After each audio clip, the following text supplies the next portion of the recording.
সবাই ভালো করে জানেন কে তাদেরকে ওখানে পাঠিয়েছেন। সেখানে তাদেরকে পাঠিয়েছেন সরাসরি তারেক রহমানের নির্দেশে, তারেক রহমানের ফান্ডিং এ সবকিছু।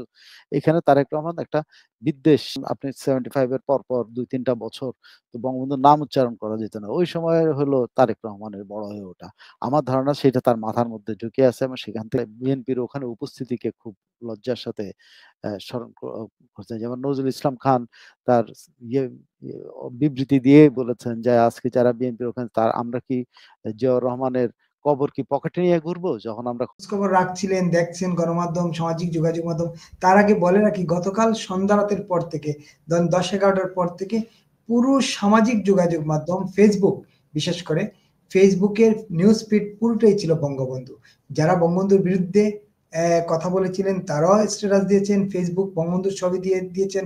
যারা বঙ্গবন্ধু ভক্ত তারা তো দিয়েছেনই, এবং যারা লালবদর ছিলেন তাদেরও কেউ কেউ দেখলাম একদম পুরো নিউজ ফিডটা ছিল বঙ্গবন্ধুময়। এর মধ্যেও আমরা দেখলাম বঙ্গবন্ধুর 32 নম্বর আর ধানমন্ডিতে যে তাণ্ডব আজকে দিনভর, গতকাল দিনভর চললো, এটাকে কিভাবে ব্যাখ্যা করবেন? ধন্যবাদ বিপুল। আপনার অনুষ্ঠানে যারা দেখছেন তাদেরকে ধন্যবাদ। আমি আমার দেখার কিছু নেই। সবাই যেভাবে দেখছেন আমি সেভাবেই দেখছি।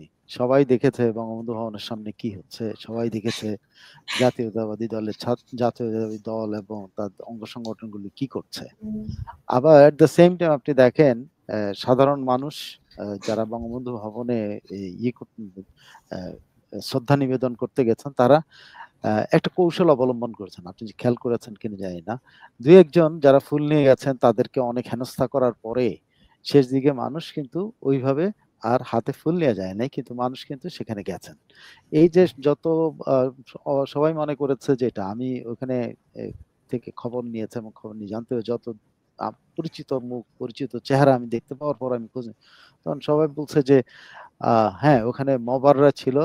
মবারদেরকে সবাই ভয় পাচ্ছে এইজন্য এবং আ বিএনপির মবারদেরকে ভয় পাচ্ছিল এইজন্য যে পুলিশ তাদের পক্ষে ছিল। যে কারণে কোনোভাবে যদি কাউকে আওয়ামী লীগের বলে চিহ্নিত করা হচ্ছে তাকে পুলিশ হ্যারাস করছিল এবং তারাও এমনিতেও একজন মহিলা গায়ে হাত তুলছে, তার হাত থেকে ফুল কেড়ে নিয়েছে। যে কারণে শেষ পর্যন্ত যারা গিয়েছেন তারা ফুল ছাড়া এছাড়া তারা সামনে গিয়ে কিন্তু শ্রদ্ধা নিবেদন করতে গেছেন। ঠিকই গেছেন। আওয়ামী লীগের হয়তো মোমবাতি প্রজ্বলন করেন নাই, হয়তো ফুল দিতে পারেন নাই। তারপর তারা গেছেন এবং সেখান থেকে তারা এসছেন। তারা মবারদের যে পুলিশের সহায়তায় যে মবাররা ছিল সেই মবারদের জন্য তারা হয়তো কৌশল পরিবর্তন করেছেন। এটা আপনি জেনে আশ্চর্য হবেন যে ওখানে যত মানুষ গেছে তার মধ্যে অধিকাংশই কিন্তু বঙ্গবন্ধুকে শ্রদ্ধা জানাতে গেছেন। তারা যে সবাই আওয়ামী লীগের তা না, তারা এলাকাবাসী ছিলেন। তারা এমনকি বেশ কিছু আ পরিচিত চেহারা আসছে, যারা নিজেদেরকে ওখানে বিএনপির দাবি করছে। ওরাও কিন্তু আসলে আ বিএনপির না। ওরা বঙ্গবন্ধুর ওখানে কিন্তু শ্রদ্ধা নিবেদন করতে গিয়ে যখন দেখছে তারা বেকায়দায় পড়তেছে তখন বিএনপির পরিচয় দিয়েছে বাঁচার জন্য। এমনকি দেখেন যে শিবিরের পরিচয় দেখেন, শিবির এতদিন পর্যন্ত ছাত্রলীগের লুঙ্গির তলায় ছিল। হ্যাঁ? তো জি। সেই লুঙ্গির তলায় শিবিরও কিন্তু যখন ওখানে গেছে শিবিরকেও কিন্তু আওয়ামী লীগ বলে মারপিট করা হইছে। তো সেই মারপিটে আসলে গায়ে যেন হাত না ওঠে সেজন্য মানুষ কৌশল অবলম্বন করেছে। কৌশল অবলম্বন করে হয়তো যদি বাধ্য হয়েছে বলতে হয়েছে, "হ্যাঁ, না আমি তো বিএনপির অমুক আমি তো অমুক আমার মোবাইল দেখো।" একজনকে মোবাইল চেক করে পাওয়া গেল। শেষ পর্যন্ত যখন মোবাইল চেক করতে গেছে তখন মোবাইল চেক করতে দেয় নাই বেশ কিছু লোক। কারা দেয় নাই? এগুলো ওখানে যে মবাট হিসেবে যারা উপস্থিত ছিল তাদের মধ্যেই কিছু বঙ্গবন্ধু প্রেমিক ছিল যারা উনাকে বাঁচাইছে। সো অনেক ঘটনাবলী আছে। ইট ইস নট অনলি দ্যাট যে ওখানে বিএনপি একাই জায়গাটা দখল। ওটা আসলেই বঙ্গবন্ধু প্রেমিকদের এই একটা আ সমাবেশ স্থলের মতোই ছিল। কিন্তু মবাররা থাকা অবস্থায় এরা প্রকাশ্যে কিছু বলতে পারেনি।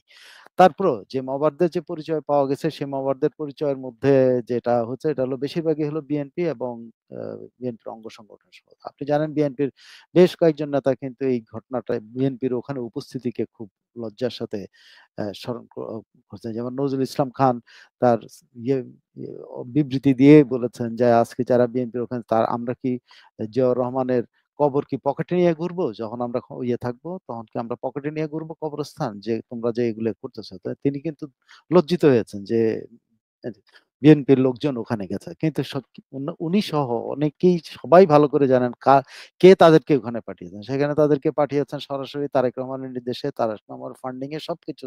এখানে তারেক রহমান একটা বিদ্বেষ মূলক পরিস্থিতি, এবং তিনি তার যেকোনোভাবে তার মাথা সবসময় এরকম কিনা জানি না।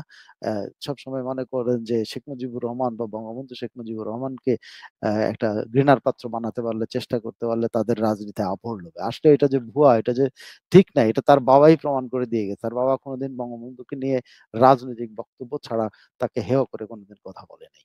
তার বাবা তার বঙ্গবন্ধুকে নিয়ে আর্টিকেল পর্যন্ত লিখেছে। বিচিত্র সে আর্টিকেল ছাপা হয়েছে। একটি কি দেশ বলে এরকম একটা সেখানে বঙ্গবন্ধুর সময় বঙ্গবন্ধু হিসেবে। তার বাবা বঙ্গবন্ধুর নিয়োজিত গভর্নরদেরকে কি বলে এই যে অভিনন্দন জানিয়ে জয় বাংলা বলে নিচে স্লোগান লিখে কিন্তু তার বাবা চিঠি লিখত। সেই কথাটা কিন্তু তারেক রহমান অ্যাডপ্ট করতে পারেনি। Tarique Rahman is groomed under এমন একটা সময় গ্রুমড হয়েছে, সেই সময়টা অ্যান্টি আ আ বঙ্গবন্ধুর শেখ মুজিবুর রহমান আওয়ামী লীগ এর একটা অবস্থান খুব তারা ছিল তখন। আপনি 75 এর পর ২-৩ টা বছর তো বঙ্গবন্ধুর নাম উচ্চারণ করা যেত না। ওই সময় হলো তারেক রহমানের বড় হয়ে ওঠা। আমার ধারণা সেটা তার মাথার মধ্যে ঢুকে আছে, এবং সেখান থেকে সে তার রাজনৈতিক প্রজ্ঞা এই পর্যায়ে এখনো পৌঁছায় নাই যে বঙ্গবন্ধুকে ছোট করতে গেলে কিন্তু সে নিজে ছোট হবে, তার বাবা ছোট হবে, মুক্তিযুদ্ধ ছোট হবে, মুক্তিযুদ্ধ ছোট হওয়া মানে তার মাও ছোট হবে।